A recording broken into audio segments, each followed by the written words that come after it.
정책이 잘못됐다 손 치더라도 서서히 이것을 수정해 가야 된다. 그 교육감부 장관 했잖아요. 이해찬 총리가.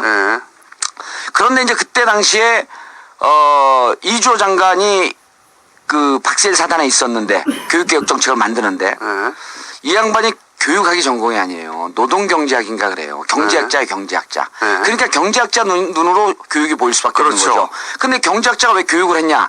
경제학으로 별로 유능하지 않아서 안 팔려요.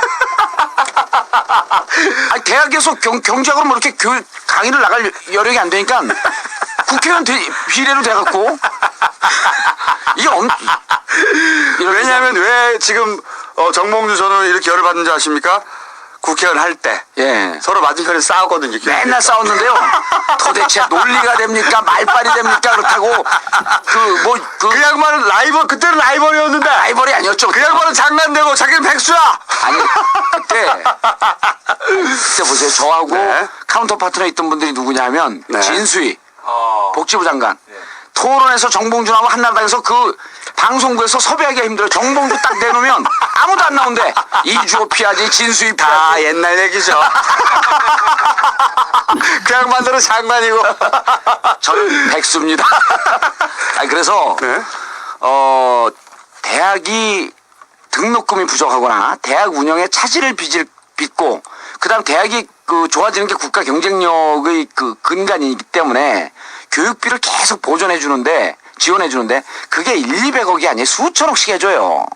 그리고 세금 혜택도 주잖아요. 세금 혜택도 주고. 그래서 제가 보기에는 연대, 고대, 이대 같은 적립금 많은 데들 만약에 등록금 인상을 제한하고 반값 등록을 하라는데 말을 안 듣지 않습니까? 그럼 뭘 하냐면요. 국고 보조금을 끊어야 됩니다. 그때. 제 말이 그거예요. 이게 제일 현명한 수단이 국고 보조를 딱 끊어버리면요. 너네 받고 싶으면 받아라. 그리고 너네 학생이긴 하지만 우리가 그 학생들을 국가의 영역으로 놓아서 그들에게 등록금 후불제는 우리가 실시하겠다. 그런데 너네는 우리가 실시하는 등록금 후불제는 국가의 예산과 재정으로 하는 것이기 때문에 등록금을 어느 정도 인상할 수 없게끔 우리가 막아놓겠다. 이게 교육정책인 겁니다. 제 말이 그렇습니다. 이 대학에 주장하는 자율이라는 단어 자체가 기본적으로 굉장히 긍정적인 의미를 담고 있어서 여기에 함정이 있어요. 근데 이제 이걸 우리 청취자분들이 오늘 이제 철학 공부까지 하는데 자율은요, 자율권의 줄임말입니다. 자율권. 자율권이라고 하는 것은 자율적 권리거든요. 권리예요, 권리. 우리가 초등학교 3학년, 4학년 때 사회책에 나옵니다.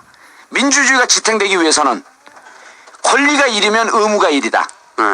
권리와 의무는 동등한 그람수여야 한다. 이런 내용이 나옵니다. 동등해야 한다. 지금 대학은 권리는 주장을 하고 사회적 책무는 하나도 없어요. 그렇죠. 제 말이 그겁니다. 이 사회적 책무가 교육인데 그렇죠. 이 자율은 그러니까 교육적 목적에 부합될 때만 유효한 거지. 주장되는 거죠. 지금 주장하는 자율은 돈 벌 자유예요. 그럼요. 돈 벌 자유를 주장하려면 그럼 혜택을 받지 마라 이거지. 장사하려면. 한 의원이 이명박 정권이 들어서서 상임위에서 이런 질의를 했어요. 당신들이 자율 하는데 장관에게 교과위에서 자율 하는데 그 자율은 권리가 수반돼야 된다. 의무가 수반돼야 된다. 만약에 모든 것을 자율로 맡기면 학생들 담배 피는 걸 왜 통제를 하느냐? 학생들 이 본드하는 걸 왜 통제하느냐? 놔둬라 자율적으로 다 알아서 하게. 그런 걸 통제하는 게 의무를 강조하는 거고 의무 속에서 아이들이 교육이 형성이 되는 것이다. 대학에게도 의무를 강조해야 돼. 사회적 책무. 그 발언에 그냥 숙연해졌어요. 그게 바로 접니다.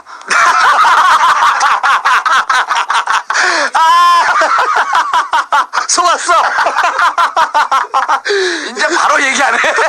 이렇게 당하고 또 속았어. 뭔 얘기가 듣고 있었어. 빨리 끊었어야 되는데. 진짜 대학에게 보조금을 지금 대학의 적립금이 10억이라고 하는 게요. 10조라고 하는 게. 그리고 이 사람들이 어떤 수로 쓰냐면 연초에 예산 편성할 때요. 쉽게 얘기해서 12억으로 편성을 해놓습니다. 12억. 그럼 결산을 해보면 9억밖에 안 돼요. 그럼 3억이 남았잖아요. 우리가 이렇게 아껴 써서 3억이 남았으니 이 3억을 2월 시켜야 되겠다. 그렇죠. 적립하는 거죠. 그래서 예결산을 부풀리게 합니다. 뻥튀기래. 이게 대학이 그러니까 아주 동네 양아치도 하지 않는 그러한 이상한 짓들을 하는 거예요. 기업들이 예전에 비자금 만드는 방식하고 똑같아요. 완전히. 그러니까 제가 계속 이런 식으로 돈 벌 자유를 누리고 예. 있다 보니까 기본적으로 기업이 하는 방식을 그대로 따라갑니다. 재벌들이 잉여금 쌓아놓고 투자 안 하고 그러면서 하는 얘기가 이런 얘기를 하거든요. 예. 재벌이 잘 돼야 국가 경제가 산다. 그런데 재벌이 이윤을 남겨도 지들 근본에만 쌓아놓는데 국가 경제가 무관하거든요. 사실은. 그렇죠. 이 프레임에 자기들 묻어가는 건데 그걸 또 국가가 막 도와주고 그 프로파간다를 도와주고 계속 재정 지원해주고. 교육기관도 예. 똑같아요. 그리고 거기서 떨어진 떡고물로 자기들끼리 잘 먹고 잘 사는 거예요. 그냥. 하는 거죠. 근데 적립금을 보면 참 이 사람들이 정말 나쁜 사람들인 게 적립금을 해놔요. 근데 적립금을 어디다 쓸 거냐고 이제 물어봐요. 그럼 그걸 밝혀야 돼요. 교과부에다가. 네. 그런데 건축 적립금이 46%예요. 무슨 대학 건물은 지면은 금방 무너집니까?